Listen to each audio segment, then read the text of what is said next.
back to normal, almost. Luna recovered from her ordeal quite well. The bat removed the infinity spinner and several other items, and Luna only had to rest for a few days. But her surgery was very expensive, so the tailors had to return the furnace parts and use the money to pay the bat. They were right back where they started, with no heat and no customer. Where did you say you found this little purple glowing ball? The father asked Vic and Ali. He inspected it after the vet returned it to them. It was in the pile of things you left for us to clean. Ali said. She and Vic had decided to keep quiet about Juniper for now. They didn't know if they'd even see her again. Can we keep it? Mr. Toyol tossed it to Ellie. I guess. Doesn't look like it's worth anything. Just a toy. Ellie looked at Vic, who was thinking the same thing. If only their dad knew the truth. Just then, the little bell on the door rang. Mr. Tayol looked up. Hopefully, oh, it's you. Yeah, just me, Max said. Sorry to disappoint. You are never a disappointment, Max. Miss Tayol said as she came into the room with polish and rags. We're just hoping for customers, as always. She handed all three kids Max. How about we get back to work? Then, Mr. Tayol went to the basement to try and get the furniture running again. And Miss Tayol closed herself in the office to work on sane bookkeeping for the store. None of the kids were particularly excited about dusting and polishing, but they were happy to be home. Ellie would take anything over being on the Titanic. The first thing she'd done after getting home was to go online to look up Rod and Molly. The Titanic still sank, but she was relieved to find that both Rod's family and Molly Brown had gotten off the ship and lived long lives.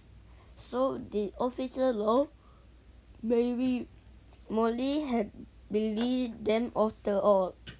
Or maybe they were all just lucky. Ellie would never know the Rod, but she was still sad about all of the ship people who did not get off the ship, and she wondered what would have happened if they weren't the crew of the Avoid the Iceberg. It was one of the many things she wished she could ask Juniper. She also felt bad that her parents had to spend so much money at the vet. Ellie wished she could do something to change all of it. If only we knew how to make the infinity spinner take us to the exact time we want to go. She said as they cleaned. Then we could go back to last weekend and make sure Juniper told us everything before Luna swallowed the spinner. I'm here to tell you everything now. The lady is in purple and green with the honey-colored eyes had appeared right in the middle of the room. Juniper, thank goodness you all made it back, Juniper said. I mean, I already knew you would, but thank goodness. She bent down and patted Luna. Too glad to see you back in good health, Luna barked. but she didn't jump up. Are you going to tell us what's going on now? Alice asked. I am. Juniper smiled. She pulled a thick, worn book from her bag. It said Treasure Travelers across the cover. This is your guide. This is the reason I'm going to teach you how to use the infinity spinner. And the reason I exist at all. You exist because of a book? Big asked. I existed because our family had a very special place in history, Juniper said. Our family? Max asked. Juniper smiled and put her hands on Alice and Max's shoulder. Let's just say that in the future we're all related. But what you need to know now is this book contains all the treasures lost through history, like the little silver teapot you already saved. It's up to you three to find them. Are you saying we're like time thieves? Max asked. Ellie didn't like the sound of that. No, nothing like that, Juniper laughed. Just the opposite. You're treasure travelers. You locate the artifacts and see that they get safely to their proper home, such as museums or families they belong to. Who does the teapot belong to? Ellie asked. That one belongs to you, Juniper said. Your parents can use it to pay for your furnace. This is so much. Biggs looked overwhelmed as she paged through the book. Don't worry, Juniper said. I'm going to teach you everything you need to know. She took a big breath. The most important thing to learn is how to keep away from Atlas. Oh, Ellie gasped. I almost forget about him. Why did he keep trying to steal Luna? It wasn't Luna he was after, Juniper said. It was the infinity spinner. He's been trying to collect them all since the end of time. Don't you mean the beginning of time? Max asked. No, the end. Juniper reached into her red bag and pulled out 3 more infinity spinners. These are for you.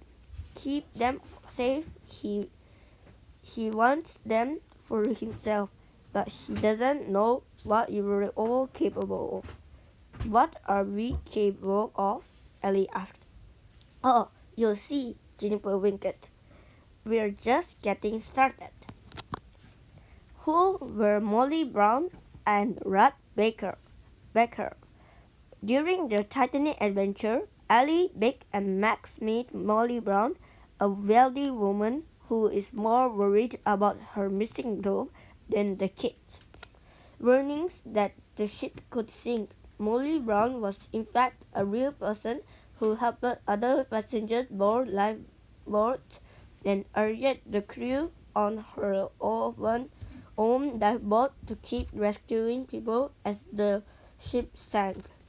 You can read more about Molly Brown in Surviving a Shipwreck, The Titanic by Buffy Silverman on Epic. The kids also befriend Rat, another real-life figure. Rat Becker was only 12 years old when she boarded the Titanic with her mother, sister, and sick brother. Her family survived the disaster, and Rat went back on to become a teacher and have a family of her own. She lived until she was 90 years old. Look for these books from Epic Originals. Available now. To read more, visit getepic.com. The end.